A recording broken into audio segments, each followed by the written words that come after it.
first off, congratulations on the film. I actually went and saw it. We were at the red carpet last night, then I went right after to a screening. And when I got the screening, I wanted to know more. Yeah, but for you, what was it about this role that drew you to it? The idea of humanizing the myth and trying to get to the heart of a man who compromises integrity so completely, and his obsession to win a war, really. And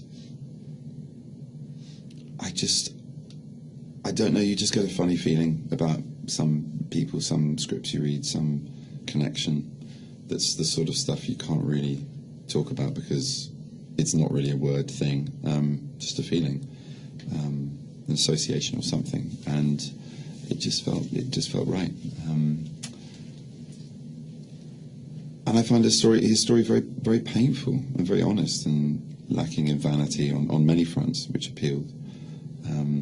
I like the idea as well of tackling someone who is famous to us, you know, whose fame is in the story, is very much part of his corruption in a way. He's created it.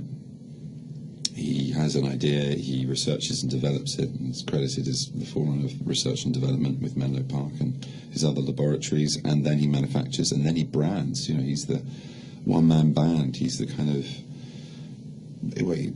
I would say Steve Jobs. There's no complete equivalent, but you know, he'd definitely be doing keynote speeches if he was alive now. But he'd also be the man inventing behind the cloth. He'd be the Ives as well as the Jobs.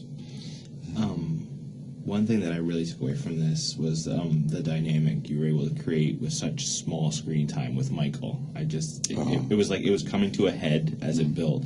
And he said it actually, he compared it to Heat.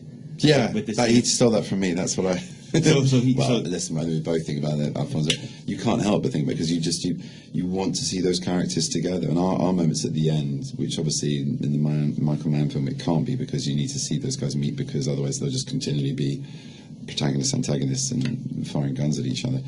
And in this war, there is a meeting before the end, which is, I love that. I love the fact that you see a man both seeing. Well, you see in the case of Shanna's character of the extraordinary Westinghouse, how fame trumps him in that moment, that it's seen as being a leverage in a court where a cigar is lit by the judge when you're in the dock, that he makes a mockery of Cork Cochrane, I don't know who Cork Cochrane is, Bork Cochrane, the famous lawyer, by calling him out as to whose hired hand is he that day, which rich man has paid for this guy to defend a vegetable huckster who signed his confession with an X. It's a powerful moment, but then the real victory in a way is to see that fame consumes Edison. He's surrounded by people. There isn't an interaction, there isn't a moment of communication that's possible there, and while that's the leverage needed in many ways, Westinghouse is above that. He's free of that, and his legacy was about leaving a better world behind him rather than his name, which Edison's was very much tied in with his product. So he was kind of ensnared by that and by that ambition.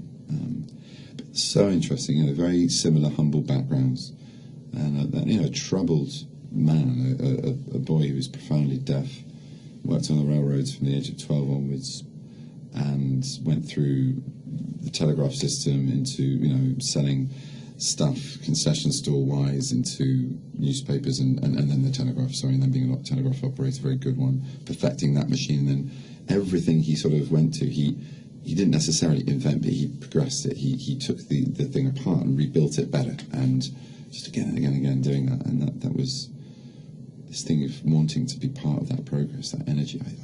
That fascinates me, and then how all that can be corrupted by the need to win. These two men, well, three men essentially, and many more behind them, created something we can't live without. No.